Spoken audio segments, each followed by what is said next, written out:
చెప్తుంటే మోడీ బాగా ప్రపంచం మొత్తం విశ్లేషణ ఉంది. ఇందాక ఆర్థిక నిపుణుడు చెప్పాడు కొంత అయితే మన రైతాంగం వరకు అన్ని దెబ్బతింటాయి. ఇది ప్రపంచవ్యాప్తంగా, ప్రపంచ యుద్ధం కాదు కానీ ప్రపంచవ్యాప్తంగా ప్రజానీకానికి ఇబ్బంది పెట్టేటువంటి. ఒకసారి ఆయిల్ పడిపోయిన తర్వాత ఎక్స్పోర్ట్ ఇంపోర్ట్ పడిపోయిన తర్వాత మన రైతులు పండించేటువంటి పంటలు మొత్తం ముగ్గురైపోతున్నాయి.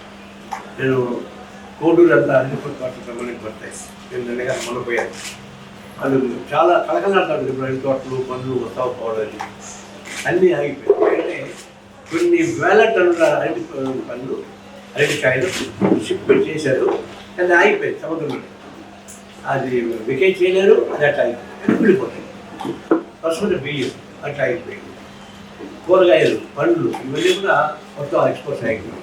దానిలో ఏముంది, రైతులు పండించే పంటలు తగ్గిపోయింది.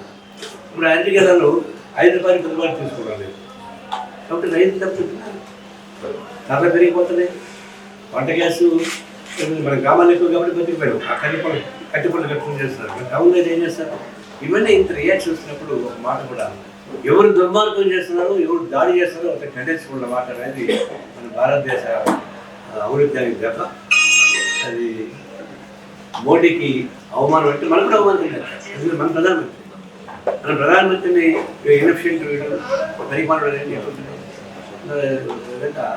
భారతదేశ ఆత్మగౌరవం జరుగుతూ పాటు ప్రజానీకానికి అన్యాయం జరుగుతుంటే దూరం పెట్టు ఒక అసమర్థ ప్రధాని భారతదేశంలో స్వాతంత్రం వచ్చిన తర్వాత ఇంత బలం ఉన్నటువంటి ప్రధాని, పార్లమెంట్లో మంచి మెజారిటీ ఉంటుంది.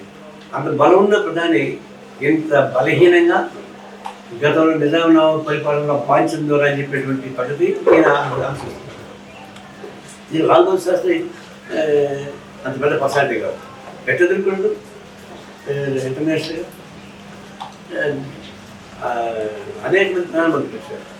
ఎందుకంటే గిట్లీ చెప్పింది అమెరికా నా ఫ్రెండ్స్ని ఒకరితో ఊరుకునేది లేదు, ప్రసక్తి లేదు, దాంట్లో రాబాలేదు ఇంతకే చెప్పింది కదా. మరి ఇండియన్ కంట్రీస్లో రష్యా యుద్ధం ఆపాలంటే మోడీ ఆపాలి, ట్రంప్ దర్బార్ ఆపాలి, దానికి ప్రధానమంత్రి దర్బార్